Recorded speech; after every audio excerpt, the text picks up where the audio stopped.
Today we have a special guest, Assistant Athletic Director for Communications, Al Weston for Georgia College, is in the studio with us. Al, thank you for taking a time out of your very busy schedule to be with us today. It's a big week for Georgia College athletics. Yeah, it's huge. We're real excited about the opportunity to host this softball tournament for the second straight year. You guys mentioned it before that last story.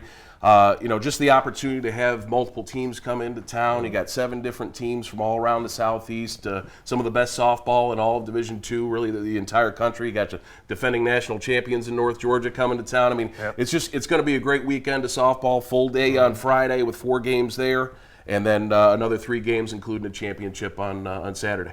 Well, you have a very unique perspective as the Assistant Athletic Director. You're at just about every single game. Can you kind of give us a preview of the Georgia College softball team for this big weekend in their season?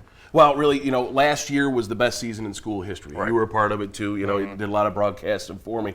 So, set a school record for wins, went to the Super Regional for the first time in school history. A lot of positives coming from that, and a lot of teammates coming back from that previous season. So, big expectations this year for Georgia College softball. Now, whatever the reason would be, didn't quite meet up to that expectation.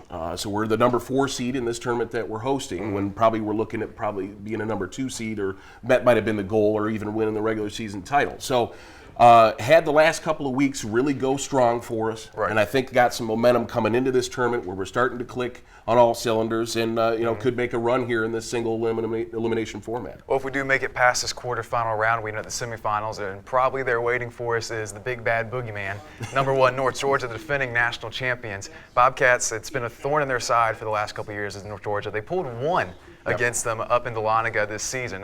What's the general feeling around the team if they do happen to run in North Georgia? Is there still some trepidation about facing the Nighthawks? Well, I think what it is the goal is to beat them. I mean, nothing else really matters, I think, in this case. I mean, it's not one of those situations they shy from. It's more of wanting to really rise to that challenge. That's really the only goal you have in mind. I'm worried more about that North Carolina-Pembroke matchup on day 1, overlooking that and thinking about North Georgia, because Pembroke, we split the regular season series with them as well. So there's tough teams all throughout this tournament. You got to, take it one game at a time. Very cliche, but it comes to fruition in this place. But so North Georgia got the best pitcher in the country.